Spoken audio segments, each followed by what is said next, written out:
सब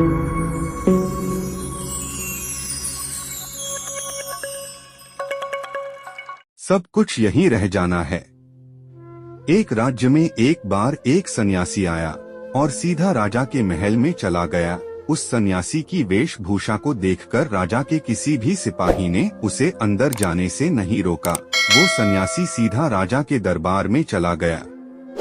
सन्यासी को अपने सामने खड़ा देख राजा ने उनसे पूछा, आप कौन हैं और क्या चाहते हैं? सन्यासी बोला, मैं एक आध्यात्मिक गुरु हूँ और प्रवचन देने के लिए दूसरे राज्य जा रहा था, लेकिन अब दिन ढलने को आया है तो मैं आज रात आपके महल में ही रुकूंगा। रात बिताने के लिए बस में थोड़ी जगह चाहता हूँ।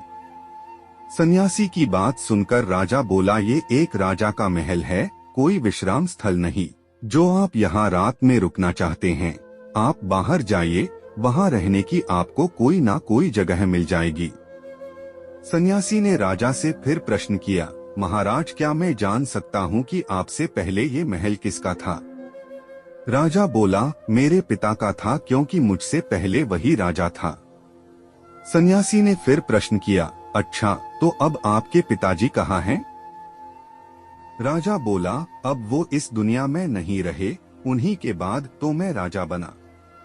अच्छा, आपके पिता से पहले ये महल किसका था?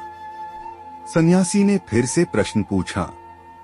राजा को अब गुस्सा आने लगा, लेकिन फिर भी उसने शांत होकर जवाब दिया, मेरे पिता से पहले ये महल मेरे दादाजी का था और अब वो भी इस दुनिया में नहीं है।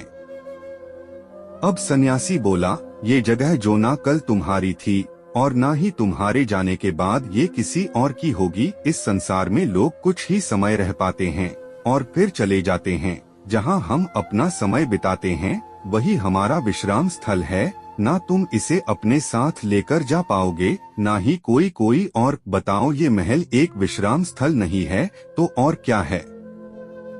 राजा उनकी बात समझ गया और हाथ जोड़कर माफी मांगने लगा।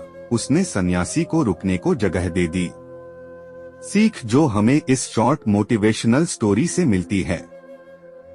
दोस्तों, ये बात तो हम सभी जानते हैं कि इस संसार से हम कुछ भी लेकर नहीं जा सकते। खाली हाथ आए थे और खाली हाथ ही जाना है। जब तक इस संसार आप हैं तो मैं या मेरा इस चक्कर में ना पड़े। जिंदगी में धन, लोभ, लालच के पीछे ना भागें। भागना है तो खुशियों के पीछे भागें। जिंदगी का मजा बहुत पैसों में या फिर बड़ी गाड़ी में नहीं है। जिंदगी का मजा है खुश रहने में। खुश रहो, क्योंकि दूसरे के पास चाहे बहुत पैसा है, लेकिन इस दुनिया से वो जाएगा खाली हाथ ही और उसके धन का भोग कोई और करेगा। और अगर पैसा होकर भी आपका जीवन दुखों से भरा है तो आपकी जिंदगी अपने आप में ही बेकार है। याद रखना और इस पर गहराई से सोचना, आलीशान जिंदगी से बेहतर है एक खुशहाल जिंदगी।